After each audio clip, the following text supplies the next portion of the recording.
दोनों के माँ बाप का साया बचपन में ही उठ गया था। घर छोटा था पर दिल बहुत बड़ा।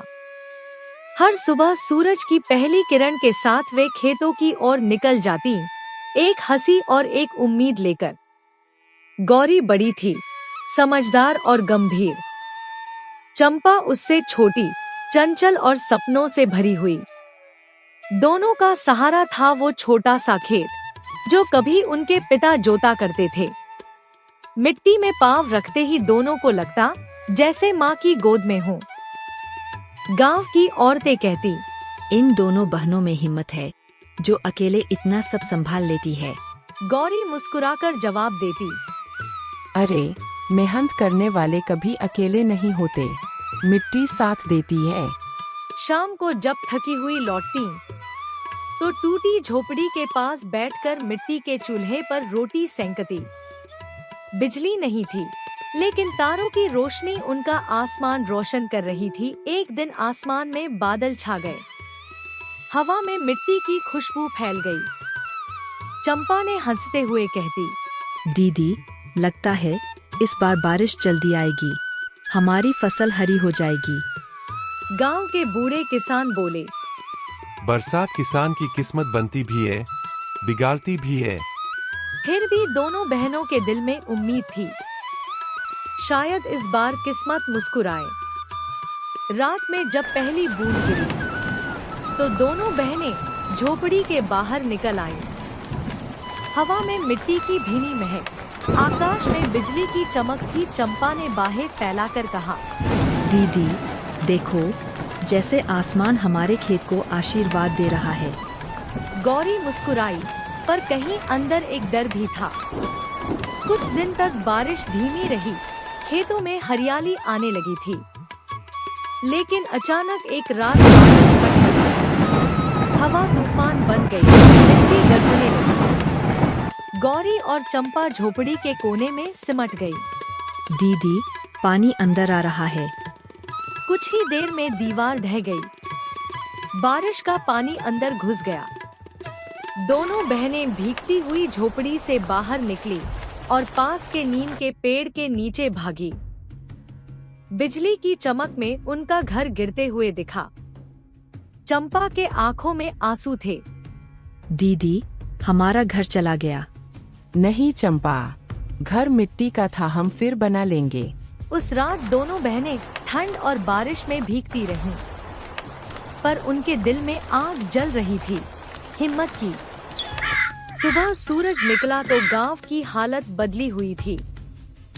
कई घरों की दीवारें गिरी थी, कई खेतों में पानी भर गया था। गौरी और चंपा की झोपड़ी मिट्टी का ढेर बन चुकी थी। गौरी ने मिट्टी में धन से अपने पुराने बर्तन निकाले। चंपा टूटी दीवार को देखकर फफक पड़ी। दीदी, अब कहाँ रहेंगे हम? जहाँ मेहनत है, वहीं घर है। वे पास के सूखे पेड़ के नीचे बैठीं और मिट्टी को हाथ में लेकर बोली, तूने हमें गिराया, अब देखना, हम तुझी से नया घर बनाएंगे। गांव की एक बुजुर्ग दादी, कमला बुआ, वहां आई। उन्होंने दोनों को देखकर कहा, बेटियों, मिट्टी कभी धोखा नहीं देती, बस उसे प्यार और मेहनत चाहिए। उन्होंने उन्हें 2 पुरानी बांस की बल्लियां दी और कहा, लो, इससे छप्पर बना लो। घर टूट गया, पर आसरा मत टूटने देना। गौरी और चंपा ने मिलकर मिट्टी और फूस से फिर झोपड़ी बनाना शुरू किया। दिन में वे खेत में काम करती, शाम को घर की दीवारें उठाती। एक एक मिट्टी की गंध में अब उनके पसीने की खुशबू मिलने लगी थी। एक हफ्ते की मेहनत के बाद नई झोपड़ी खड़ी हो गई। सूरज की रोशनी खिड़की से अंदर आती और दीवारों पर चमकती। चंपा ने मुस्कुराकर कहा, दीदी, ये झोपड़ी पहले वाली से ज्यादा सुंदर है। गौरी ने जवाब दिया, क्योंकि इसे हमने आंसुओं से नहीं, उम्मीद से बनाया है। अब दोनों का लक्ष्य था खेत को फिर से तैयार करना, बारिश का पानी निकालना, मिट्टी को फिर से जोतना। वे सुबह से शाम तक मिट्टी में खप जाती, हाथों में छाले, पैरों में कीचड़, पर चेहरे पर मुस्कान। एक दिन गांव का सरपंच उधर से गुजरा और बोला, तुम दोनों तो पूरे गांव के लिए मिसाल हो। जब सब टूटे बैठे हैं, तुमने फिर से शुरुआत कर दी। गौरी ने नम्रता से कहा, सरपंच जी, मिट्टी हमारी माँ है। वो हमें गिरा सकती है पर छोड़ नहीं सकती। धीरे धीरे खेत में हरियाली लौटने लगी। पहली कोम्पलें मिट्टी से निकली तो चंपा खुशी से बोली, दीदी देखो, हमारी मेहनत उगाई। गौरी ने मुस्कुराकर कहा, हाँ चंपा, ये हमारी मेहनत की फसल है। अब कोई बारिश हमें नहीं गिरा पाएगी। रात को दोनों बहनें चूल्हे के पास बैठीं। बाहर चांद निकला हुआ था। गौरी ने आसमान की तरफ देखा और धीमे से कहा, बारिश ने हमारा घर छीना, लेकिन हिम्मत देना सिखा दिया। चंपा ने सिर उसके कंधे पर रख दिया। धीरे धीरे नींद की गोद में चली गई। पर इस बार उनके सपनों में डर नहीं, उम्मीद थी। गर्मी खत्म हो चुकी थी। आसमान नीला और धूप सुनहरी थी। गौरी और चंपा सुबह सुबह खेत पहुंची। मिट्टी अब मुलायम थी, हवा में नमी थी। दोनों ने बीज हाथ में लिए, जैसे कोई सपना बो रही हो। गौरी ने मिट्टी में बीज डालते हुए कहा, देखना चंपा, इस बार हमारी मेहनत रंग लाएगी। चंपा ने मुस्कुराकर जवाब दिया, दीदी ये बीज नहीं, हमारी नई शुरुआत है। दिन पर दिन वे खेत में काम करती। कभी पानी खींचती, कभी पौधों की रखवाली करती। उनके कपड़े मिट्टी से सने रहते, पर चेहरों पर हमेशा उम्मीद की चमक होती। कुछ हफ्तों बाद खेत में छोटी छोटी हरियाली की लहरें उठीं। गौरी ने हाथ फैलाकर आसमान की ओर देखा। धन्यवाद भगवान, तूने हमारी मिट्टी में जान डाल दी। उस शाम वे दोनों पेड़ के नीचे बैठीं। चूल्हे पर उबलती दाल की खुशबू फैली हुई थी। चंपा बोली, दीदी अब मैं सपना देखती हूँ, एक दिन हमारा खेत सबसे सुंदर होगा। और वो दिन दूर नहीं चंपा, क्योंकि मिट्टी अब हमारी दोस्त बन चुकी है। कुछ दिन बाद गांव में वार्षिक मेला लगा। लोग दूर दूर से आते। मिठाई, खिलौने, पशु, अनाज सब बिकते थे। गौरी और चंपा ने सोचा, क्यों न हम अपनी थोड़ी सी फसल बेचें? उन्होंने एक छोटी टोकरी में ताजे टमाटर और हरी सब्जियां भरी और पैदल चलकर मेले तक पहुंची। भीड़ थी, आवाजें थी, रंग बिरंगी दुकानें थी। चंपा ने कहा, दीदी लगता है यहाँ तो पूरी दुनिया है। शुरू में किसी ने ध्यान नहीं दिया। वे सड़क किनारे बैठी रहीं। सूरज ढलने लगा। फिर एक बुजुर्ग औरत आई और बोली, बेटी, तुम्हारी सब्जी कितने की है? गौरी ने मुस्कुराकर कहा, जितनी मेहनत लगी उतनी नहीं, जितना पेट भरे उतना। बूढ़ी औरत हंस पड़ी और सारा टोकरी ले गई। वो दिन दोनों के लिए त्योहार जैसा था। वो घर लौटीं तो हाथ में थोड़े पैसे थे, पर दिल में बहुत सुकून था। चंपा ने कहा, दीदी हमने अपने हाथों से कमाया है, ये पैसा सोने से भी ज्यादा कीमती है। गौरी ने उस पैसे को दीवार के एक कोने में रख दिया और बोली, ये हमारी मेहनत की पहली ईंट है, इससे एक दिन हम मकान बनाएंगे। अब दोनों का आत्मविश्वास बढ़ चुका था। वे सुबह 4 बजे उठती, नदी से पानी भरती और दोपहर तक खेत में काम करती। उनकी मेहनत देखकर गांव के लोग भी हैरान थे। गौरी ने तय किया, अब हम सिर्फ खेती नहीं करेंगे, अपने खेत को सुंदर बनाएंगे। उन्होंने खेत के चारों तरफ पेड़ लगाए। चंपा ने फूलों की छोटी क्यारी बनाई, जिससे मधुमक्खियां आने लगी। हर शाम वे बैठकर अपने खेत को देखती, जैसे माँ अपने बच्चे को देखती है। गौरी बोली, चंपा, तूने देखा, जहाँ पहले पानी था वहाँ अब हरियाली है। दीदी मिट्टी में जादू है, बस उसे प्यार से छूना आता होना चाहिए। धीरे धीरे उनके खेत की उपज बढ़ने लगी। अब वे सिर्फ 2 बहनें नहीं रही। उनके कपड़े मिट्टी से सने रहते, पर चेहरों पर हमेशा उम्मीद की चमक होती। कुछ हफ्तों बाद खेत में छोटी छोटी हरियाली की लहरें उठीं। गौरी ने हाथ फैलाकर आसमान की ओर देखा। धन्यवाद भगवान, तूने हमारी मिट्टी में जान डाल दी। उस शाम वे दोनों पेड़ के नीचे बैठीं। चूल्हे पर उबलती दाल की खुशबू फैली हुई थी। चंपा बोली, दीदी, अब मैं सपना देखती हूँ। एक दिन हमारा खेत सबसे सुंदर होगा। और वो दिन दूर नहीं चंपा, क्योंकि मिट्टी अब हमारी दोस्त बन चुकी है। कुछ दिन बाद गांव में वार्षिक मेला लगा। लोग दूर दूर से आते। मिठाई, खिलौने, पशु, अनाज सब बिकते थे। गौरी और चंपा ने सोचा, क्यों न हम अपनी थोड़ी सी फसल बेचें? उन्होंने एक छोटी टोकरी में ताजे टमाटर और हरी सब्जियां भरी और पैदल चलकर मेले तक पहुंची। भीड़ थी, आवाजें थी, रंग बिरंगी दुकानें थी। चंपा ने कहा, दीदी, लगता है यहाँ तो पूरी दुनिया है। शुरू में किसी ने ध्यान नहीं दिया। वे सड़क किनारे बैठी रहीं। सूरज ढलने लगा।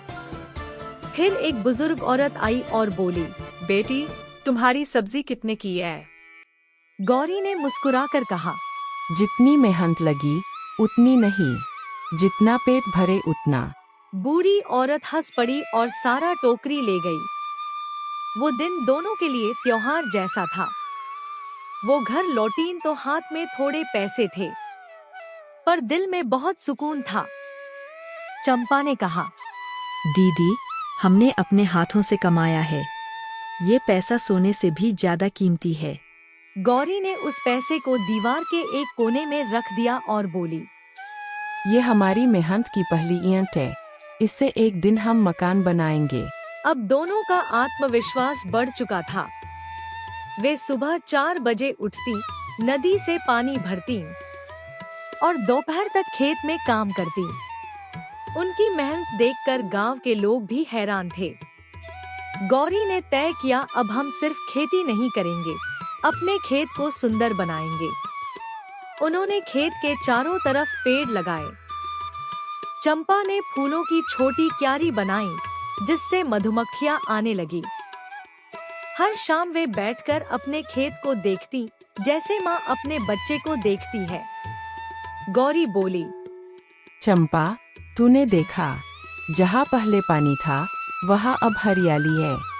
दीदी, मिट्टी में जादू है, बस उसे प्यार से छूना आता होना चाहिए। धीरे धीरे उनके खेत की उपज बढ़ने लगी।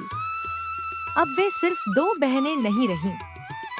वे गांव के लोगों के लिए मेहनत की मिसाल बन गई। गांव के चौराहे पर अब लोग बात करते, गौरी और चंपा के खेत को देखो, कभी वहाँ कुछ नहीं उगता था, अब पूरा हरियाल है। कुछ लोग उनकी तारीफ करते, कुछ ईर्ष्या करते। एक किसान बोला, इन दोनों ने कोई जादू किया होगा। गौरी ने सुना तो मुस्कुराई। हाँ, जादू तो किया है, अपने पसीने का। गांव के स्कूल की मास्टरनी उनके खेत पर बच्चों को ले आई। देखो बच्चों, ये है गौरी और चंपा। इन्होंने हिम्मत और मेहनत से सब कुछ बदल दिया। एक शाम बादल फिर घिर आए। हवा तेज होने लगी। पक्षी अपने घोंसलों की ओर लौटने लगे। गौरी और चंपा के चेहरे पर डर लौट आया। पिछली बार की तबाही अब भी याद थी। दीदी, फिर से वही बारिश आ रही है। हाँ चंपा, लेकिन इस बार हम तैयार हैं। उन्होंने खेत के चारों ओर छोटे बांध बनाए थे। तालाब में पानी रोकने का इंतजाम किया था। बारिश शुरू हुई और इस बार खेत डूबे नहीं, बल्कि तालाब का पानी धीरे धीरे मिट्टी में समा गया। बारिश रुकने के बाद जब सूरज निकला, तो खेतों में इंद्रधनुष की तरह हरियाली चमक रही थी। गौरी ने गर्व से कहा, देखा चंपा, अब बारिश हमारी दुश्मन नहीं, साथी बन गई है। हाँ दीदी, इस बार हमने मिट्टी से नहीं, आसमान से भी दोस्ती कर ली। गौरी और चंपा की मेहनत अब गांव में चर्चा का विषय बन चुकी थी। हर कोई कहता, इन दोनों बहनों ने तो गांव की मिट्टी को सोना बना दिया। एक दिन गौरी बोली, चंपा, अब हमें अपने खेत से कुछ नया करना चाहिए। सिर्फ अनाज नहीं, कुछ ऐसा जो और लोगों को भी काम दे। क्यों न हम सब्जियों और फूलों की खेती करें, गांव में तो कोई ये नहीं करता। सही कहा तूने। अगर हमने खेत में फूल उगाए तो शहर वाले भी हमसे खरीद सकते हैं। अगले दिन दोनों बहनों ने खेत का एक हिस्सा फूलों के लिए तैयार किया। मिट्टी में गोबर की खाद डाली, बीज बोए, गेंदा, सूरजमुखी, गुलाब। धीरे धीरे खेत रंगों से भरने लगा। गांव के बच्चे रोज उनके खेत के पास खेलने आते। लोग दूर से देखते और कहते, अरे देखो, इनके खेत में तो जैसे रंगों की बारिश हो गई है। वो दिन उनके जीवन का नया मोड़ था। अब वे किसान ही नहीं, बल्कि गांव की पहली महिला उद्यमी बन चुकी थी। गांव में एक जमींदार था, ठाकुर वीरेंद्र सिंह। उसे ये पसंद नहीं था कि दो गरीब बहनें इतनी तरक्की कर रही हैं।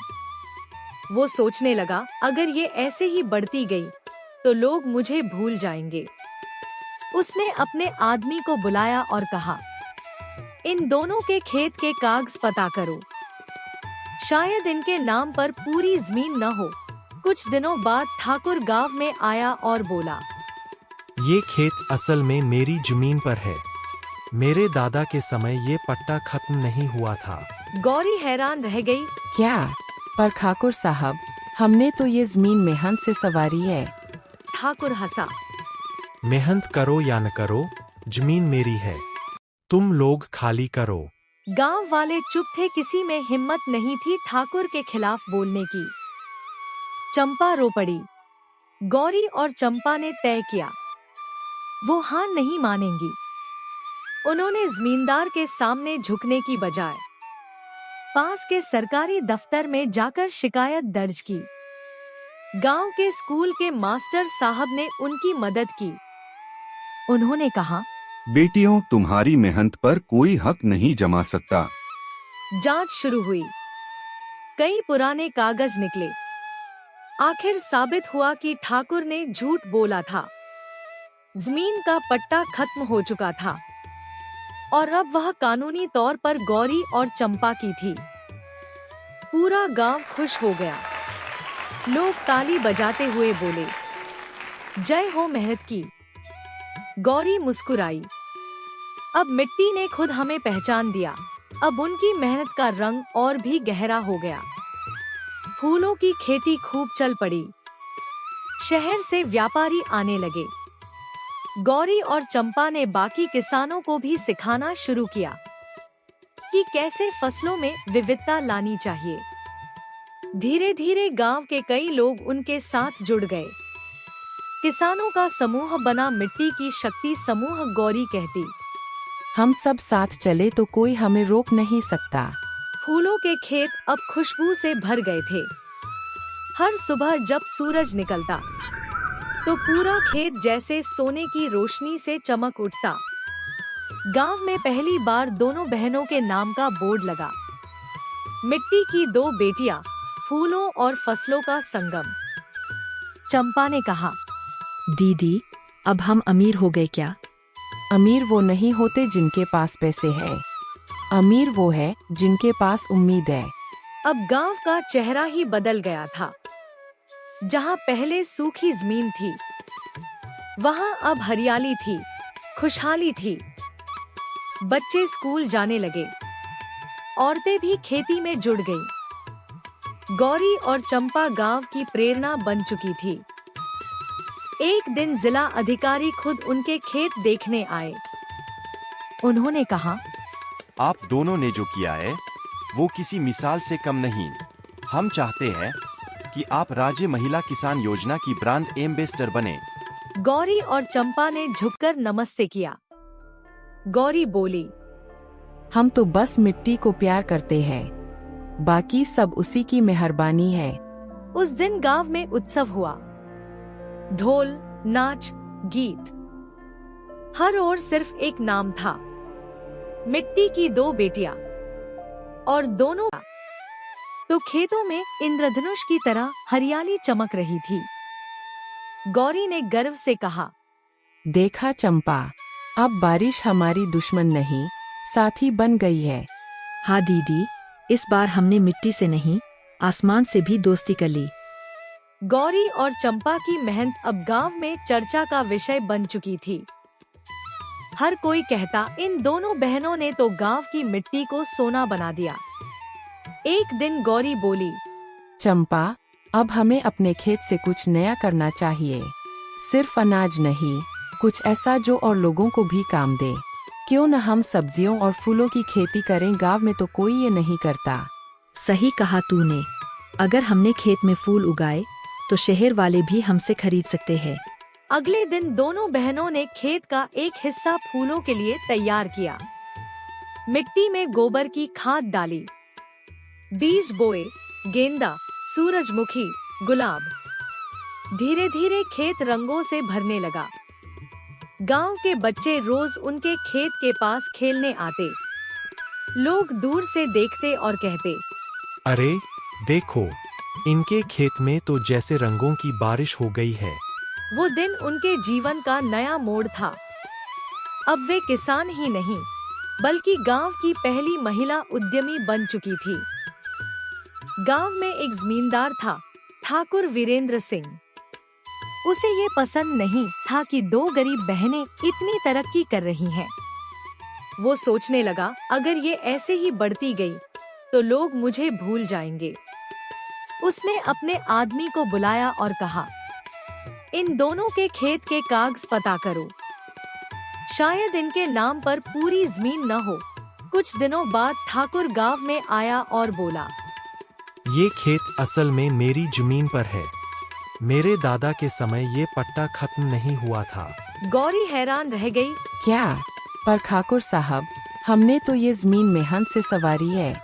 ठाकुर हंसा। मेहनत करो या न करो, जमीन मेरी है। तुम लोग खाली करो। गांव वाले चुप थे, किसी में हिम्मत नहीं थी ठाकुर के खिलाफ बोलने की। चंपा रो पड़ी। गौरी और चंपा ने तय किया, वो हार नहीं मानेंगी। उन्होंने जमींदार के सामने झुकने की बजाय पास के सरकारी दफ्तर में जाकर शिकायत दर्ज की। गांव के स्कूल के मास्टर साहब ने उनकी मदद की। उन्होंने कहा, बेटियों, तुम्हारी मेहनत पर कोई हक नहीं जमा सकता। जांच शुरू हुई। कई पुराने कागज निकले। आखिर साबित हुआ कि ठाकुर ने झूठ बोला था। जमीन का पट्टा खत्म हो चुका था और अब वह कानूनी तौर पर गौरी और चंपा की थी। पूरा गांव खुश हो गया। लोग ताली बजाते हुए बोले, जय हो मेहनत की। गौरी मुस्कुराई। अब मिट्टी ने खुद हमें पहचान दिया। अब उनकी मेहनत का रंग और भी गहरा हो गया। फूलों की खेती खूब चल पड़ी। शहर से व्यापारी आने लगे। गौरी और चंपा ने बाकी किसानों को भी सिखाना शुरू किया कि कैसे फसलों में विविधता लानी चाहिए। धीरे धीरे गांव के कई लोग उनके साथ जुड़ गए। किसानों का समूह बना मिट्टी की शक्ति समूह। गौरी कहती, हम सब साथ चले तो कोई हमें रोक नहीं सकता। फूलों के खेत अब खुशबू से भर गए थे। हर सुबह जब सूरज निकलता तो पूरा खेत जैसे सोने की रोशनी से चमक उठता। गांव में पहली बार दोनों बहनों के नाम का बोर्ड लगा, मिट्टी की दो बेटियां, फूलों और फसलों का संगम। चंपा ने कहा, दीदी, अब हम अमीर हो गए क्या? अमीर वो नहीं होते जिनके पास पैसे है, अमीर वो है जिनके पास उम्मीद है। अब गांव का चेहरा ही बदल गया था। जहां पहले सूखी जमीन थी, वहां अब हरियाली थी, खुशहाली थी। बच्चे स्कूल जाने लगे, औरतें भी खेती में जुड़ गईं। गौरी और चंपा गांव की प्रेरणा बन चुकी थी। एक दिन जिला अधिकारी खुद उनके खेत देखने आए। उन्होंने कहा, आप दोनों ने जो किया है वो किसी मिसाल से कम नहीं। हम चाहते हैं कि आप राज्य महिला किसान योजना की ब्रांड एम्बेसडर बने। गौरी और चंपा ने झुककर नमस्ते किया। गौरी बोली, हम तो बस मिट्टी को प्यार करते हैं, बाकी सब उसी की मेहरबानी है। उस दिन गांव में उत्सव हुआ। ढोल, नाच, गीत, हर ओर सिर्फ एक नाम था, मिट्टी की दो बेटियां। और दोनों बहनें तालाब के किनारे खड़ी थी। हवा में फूलों की खुशबू थी, आसमान में तारे झिलमिला रहे थे। चंपा ने धीरे से कहा, दीदी, अब लगता है पिताजी की आत्मा को सुकून मिल गया होगा। हाँ चंपा, वो देख रहे हैं, हम उनकी मिट्टी को जगा चुके हैं। यह वह हिस्सा है जहां दोनों बहनें अपने संघर्ष की ऊंचाइयों को छूती हैं और साबित करती हैं कि सच्ची अमीरी मिट्टी, मेहनत और इंसानियत में बसती है। अब गौरी और चंपा का नाम पूरे जिले में मशहूर हो गया था।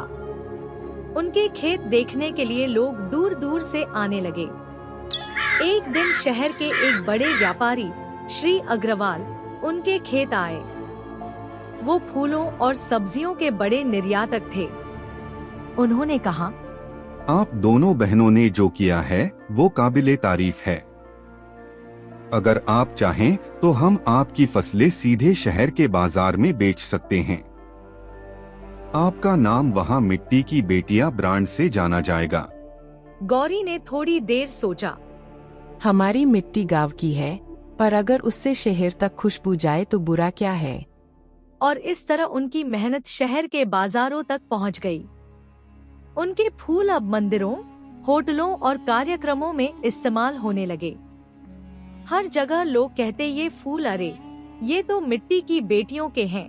धीरे धीरे पैसे आने लगे। पहली बार उनके घर की टूटी दीवारों पर चूना चढ़ा, छत पर नई टाइलें लगी और बरसात में पानी अब घर में नहीं, बस तालाब में गिरता था। गौरी ने कहा, अब हमें सिर्फ अपने लिए नहीं, गांव के लिए भी सोचना होगा। उन्होंने खेत के पास एक महिला प्रशिक्षण केंद्र बनवाया, जहां गांव की औरतें खेती, जैविक खाद और फूलों की देखभाल सीखती थी। गौरी पढ़ाती, चंपा बच्चों को पौधे लगाना सिखाती। धीरे धीरे उस गांव की पहचान बदल गई। लोग उसे अब मिट्टी गांव कहने लगे। गौरी ने मुस्कुराकर कहा, हमने जो अमीरी पाई है वो सिर्फ पैसों से नहीं, बल्कि सबको साथ लेकर चलने से मिली है। समय बीत गया। गौरी और चंपा अब पूरे गांव के लिए आदर्श बन चुकी थी। उनके खेतों में बच्चे खेलने आते, फूल तोड़ते और कहते, दीदी, हम भी बड़े होकर किसान बनेंगे। उस दिन दोनों बहनों ने महसूस किया कि उनकी कहानी अब सिर्फ उनकी नहीं, पूरा गांव उनकी मिट्टी की कहानी बन चुका था। एक दिन खबर आई, शहर से एक बड़ी कंपनी गांव के पास जमीन खरीदना चाहती है, जहां वे फैक्ट्री बनाना चाहते थे। कंपनी का एजेंट बोला, अगर आप लोग हमें खेत बेच दे तो हम अच्छा दाम देंगे। चंपा बोली, हमारी मिट्टी बिकाऊ नहीं है। एजेंट मुस्कुराया, सोच लीजिए, लाखों रुपए मिलेंगे। गौरी ने दृढ़ स्वर में कहा, हमने इस मिट्टी को अपने आंसुओं से सींचा है। ये हमारी माँ है, इसे कोई कीमत नहीं दी जा सकती। कंपनी ने जोर डाला, लेकिन गांव के सारे लोग गौरी और चंपा के साथ खड़े हो गए। अगर ये मिट्टी नहीं रहेगी तो हमारा अस्तित्व भी नहीं रहेगा। आखिरकार कंपनी को पीछे हटना पड़ा। गांव ने एक बार फिर साबित किया, पैसे से बड़ी ताकत होती है मिट्टी से जुड़ाव की। सालों बाद वही गांव जो कभी सूखे से जूझता था, अब हरियाली से लबालब था। हर खेत में फसलें झूमती, हर घर में खुशहाली थी। गौरी और चंपा अब उम्रदराज हो चुकी थी, पर उनकी आंखों में वही चमक थी जो बचपन में थी। एक दिन वे तालाब के पास बैठीं। हवा में फूलों की खुशबू थी। चंपा ने कहा, दीदी, याद है वो दिन जब हमारा घर टूट गया था? हाँ, और आज उसी जगह खड़ा है वो घर जो उम्मीद की नींव पर बना है। दोनों बहनों ने हाथ जोड़कर मिट्टी को प्रणाम किया। हवा चली और फूलों की पंखुड़ियां उनके चारों ओर बिखर गईं, जैसे